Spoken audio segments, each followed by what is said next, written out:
What is God? Source energy is the glue that holds everything together. If it were gone for even a fraction of the second, we would not exist. Let's get over the idea of God being a man, because if anything, he would be a woman because women hold the creative power. But I believe that it's a genderless energy.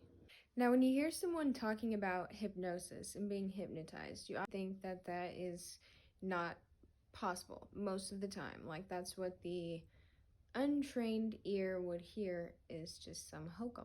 I thought the same thing until I read a book, and it completely changed my perspective on a lot of things. And I'm already a pretty I'm going to make a more person. in-depth video about the quantum healing Journey of hypnosis Souls, technique. I'm not trying to promote the book. I just want to talk a little bit about what goes on it, because it has made me dive a lot deeper into a lot of different things, which is kind of what is bringing me to create this content for you now, and where I learned a lot of things. I don't know the exact process. I could maybe go into that more at a later date if you guys are interested. There's multiple different types of hypnosis, but one that is pretty common is past life regression, and they will slowly take you back all the way from your adult life to your childhood, and then deaths in past lives.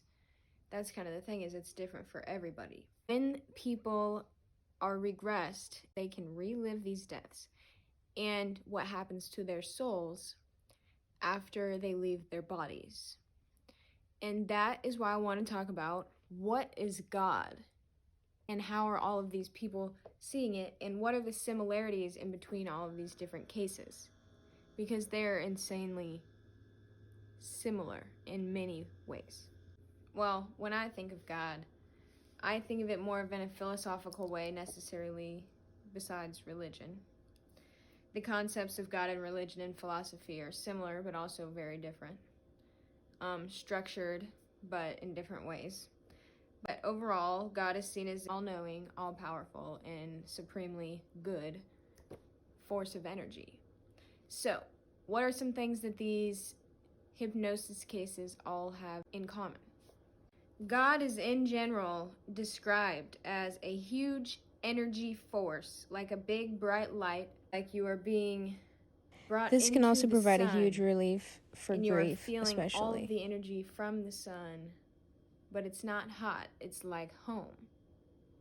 When you're there, there's total love. You don't want to leave. This is where you feel safe.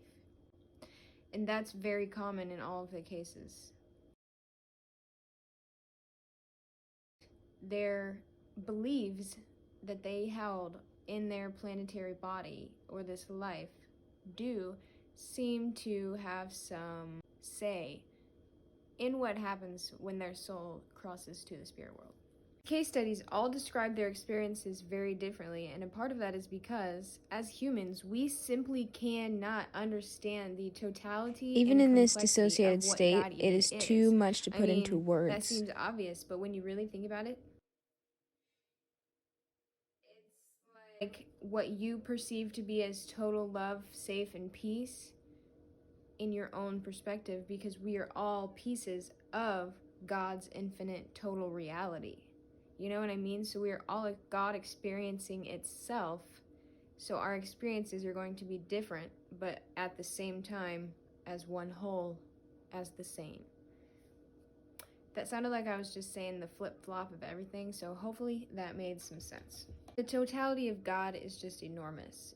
Like, what we can comprehend and understand is like a thread on an endless spindle. Source energy is the glue that holds everything together. If it were gone for even a fraction of the second, we would not exist. Everything would be gone. God is the collective consciousness in how it creates. Anyways, I'm Courtney. I'm from Enchanted Eco, and I'm going to be making a lot more videos about hypnosis, what is God, spirituality, the earth, UFOs, aliens, new perspectives, some fun therapy methods that I've tried, and integrating them into your life. And it's going to be in easily digestible ways that are understandable and comprehensible, because that's what I need. I don't know about you. I actually just got this new book called Becoming Supernatural, and I've just got lots of good stuff coming, so you should subscribe.